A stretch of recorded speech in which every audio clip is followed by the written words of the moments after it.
Rebonjour ma chaîne YouTube, encore une fois je voulais faire une vidéo entièrement en français. Il y a quelques semaines j'ai fait une vidéo sur les choses que j'aime bien, de la culture française et la France en général.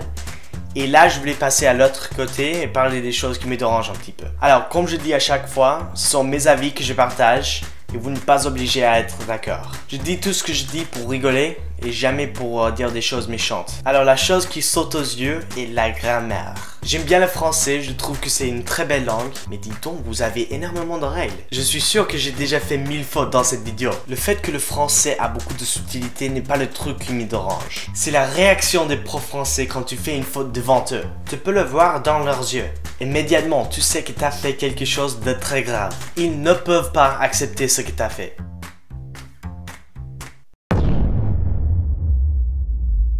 Ça y est, c'est fini pour toi. Et pour moi, c'était toutes les 2 secondes. Il faut que vous savez.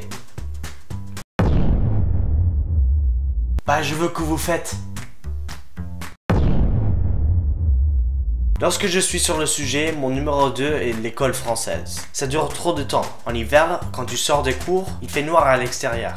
On ne peut pas manger en cours, on ne peut pas avoir du chewing-gum, on ne peut pas utiliser les portables. Les portables ?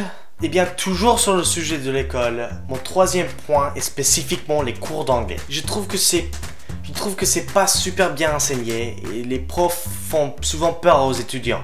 Je sais que c'est pas facile à apprendre les langues étrangères, mais même moi j'avais du mal à comprendre ce qu'ils disaient en anglais. Ça n'a aucun sens. Si moi je comprends pas, comment est-ce que vous allez apprendre correctement? Ou bien, peut-être je parle pas anglais moi. Pour continuer, j'ai du mal à accepter les anglicismes. Pourquoi vous les faites? Vous voulez remplacer tous vos bons mots avec les nôtres. Mais c'est surtout la manière que vous le faites qui n'est pas logique. Je vous donne un exemple. Pourquoi est-ce que vous dites on y go au lieu de dire on y va? C'est pas plus court, hein? Vous avez remplacé 2 lettres avec 2 lettres.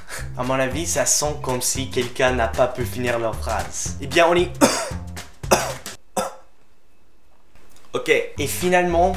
Je n'aime pas quand les Français parlent mal d'eux-mêmes. J'ai eu l'impression que vous pensez, pas toujours, mais souvent, que vous n'êtes plus pertinent. Mais c'est pas comme ça. Il y a beaucoup de gens qui ont du respect pour la France dans le monde entier. Bien sûr, c'est pas un pays parfait, mais ça n'existe pas. Les États-Unis ne le sont pas non plus. Et on a ce respect parce que vous avez une culture très riche. C'est juste que votre grammaire fait chier de temps en temps, c'est tout. Bon, je pense que j'ai assez dit.